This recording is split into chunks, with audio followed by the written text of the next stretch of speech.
नमस्कार, ये आकाशवाणी शिमला है। अब आप राजकुमारी चंदेल से प्रादेशिक समाचार सुनिए। मुख्यमंत्री जयराम ठाकुर ने आज शिमला से वर्चुअल माध्यम से सोलन के रबौण में बने मेकशिफ्ट कोविड अस्पताल का शुभारंभ किया।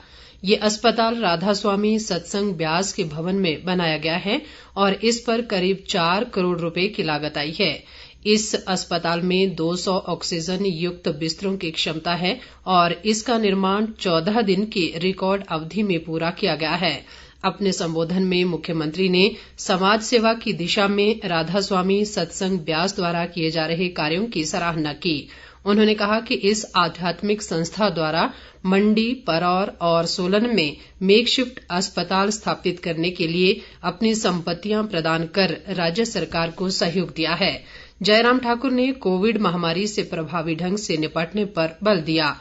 उन्होंने कहा कि होम आइसोलेशन में रह रहे रोगियों के जल्द स्वास्थ्य लाभ के लिए सरकार उन्हें कोविड-19 किट प्रदान कर रही है और पिछले कुछ दिनों में राज्य में कोरोना की रिकवरी दर 89% से अधिक हो गई है।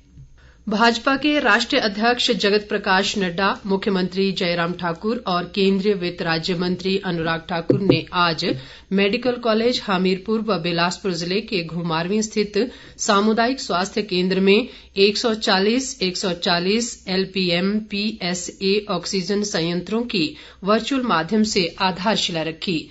ये ऑक्सीजन प्लांट केंद्रीय मंत्री अनुराग ठाकुर के सहयोग से लगाए जा रहे हैं। प्रत्येक संयंत्र से 30 बिस्तरों को ऑक्सीजन की निर्बाध आपूर्ति सुनिश्चित होगी। नई दिल्ली से कार्यक्रम को संबोधित करते हुए जगत प्रकाश नड्डा ने अनुराग ठाकुर के प्रयासों की सराहना की और कहा कि सेवा ही संगठन भाग 2 के माध्यम से इस मुश्किल घड़ी में भाजपा कार्यकर्ता कोरोना प्रभावितों की सेवा में जुटे हैं। उन्होंने कहा कि इस महामारी के दौरान प्रधानमंत्री नरेंद्र मोदी ने प्रभावी रूप से देश का मार्गदर्शन किया है। इस अवसर पर मुख्यमंत्री ने इस मदद के लिए अनुराग ठाकुर का आभार जताया। उन्होंने कहा कि ऑक्सीजन प्लांट की स्थापना से कोविड मरीजों को आसानी से ऑक्सीजन मिल सकेगी। उन्होंने कहा कि केंद्र व राज्य सरकार के प्रयासों से प्रदेश में कोरोना की स्थिति में सुधार हो रहा है। केंद्रीय मंत्री अनुराग ठाकुर ने कहा कि हिमाचल में ऑक्सीजन बैंक स्थापित किया जाएगा, जिससे 700 बिस्तरों को निर्बाध ऑक्सीजन आपूर्ति की जाएगी। शिक्षा मंत्री गोविंद ठाकुर ने कहा है कि राज्य में 15 जून के बाद स्कूल शिक्षा बोर्ड की जमा 2 की परीक्षाएं कराई जा सकती हैं।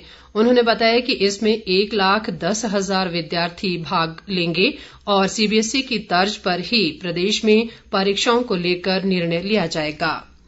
सांसद किशन कपूर ने कहा है कि कांगड़ा व चंबा जिले को कोरोना से निपटने के लिए जल्द ही 100 ऑक्सीजन कंसंट्रेटर उपलब्ध कराए जाएंगे। उन्होंने सांसद निधि से 4 एम्बुलेंस खरीदने को भी मंजूरी प्रदान की। कपूर ने बताया कि ये एम्बुलेंस दुर्गम क्षेत्रों में तैनात की जाएंगी। प्रदेश में कोरोना कर्फ्यू के नए दिशा निर्देश आज लागू हो गए हैं। दिशा निर्देशों के अनुसार आज सभी दुकानें सुबह 9 बजे से दोपहर 2 बजे खुली रहीं। दवाइयों और अन्य आवश्यक वस्तुओं की दुकानों के अलावा अन्य सभी दुकानें शनिवार व रविवार को बंद रहेंगी। इसके अलावा राज्य में सभी शिक्षण संस्थान, कोचिंग सेंटर और प्रशिक्षण संस्थान अगले आदेशों तक बंद रहेंगे। सभी सरकारी कार्यालय भी आज से 30% क्षमता के साथ खुल गए हैं, जबकि सार्वजनिक परिवहन सेवाएं फिलहाल बंद रहेंगी। राज्य सरकार द्वारा कोरोना कर्फ्यू को लेकर जारी अन्य बंदिशें 7 जून तक बढ़ाई गई हैं। प्रदेश में कोरोना संक्रमण से स्वस्थ होने की दर में तेजी से सुधार हो रहा है। राज्य में आज दोपहर तक 1,987 लोग संक्रमण से ठीक हुए हैं। अब तक 1,73,380 संक्रमित स्वस्थ हो चुके हैं।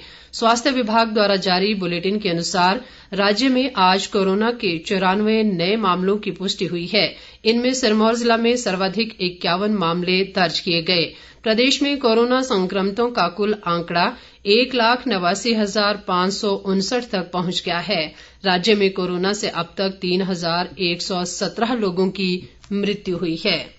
राजधानी शिमला सहित राज्य के अनेक भागों में आज दोपहर बाद तेज हवाओं के साथ वर्षा व ओलावृष्टि हुई। मौसम विभाग ने 2 जून तक राज्य के मैदानी इलाकों में अंधड़ व गरज के साथ वर्षा का येलो अलर्ट जारी किया है। शिमला स्थित मौसम कार्यालय के निदेशक मनमोहन सिंह ने बताया कि राज्य में जून के आखिरी सप्ताह में मॉनसून के दस्तक देने के आसार हैं। इसके साथ ही ये समाचार बुलेटिन समाप्त हुआ। नमस्कार।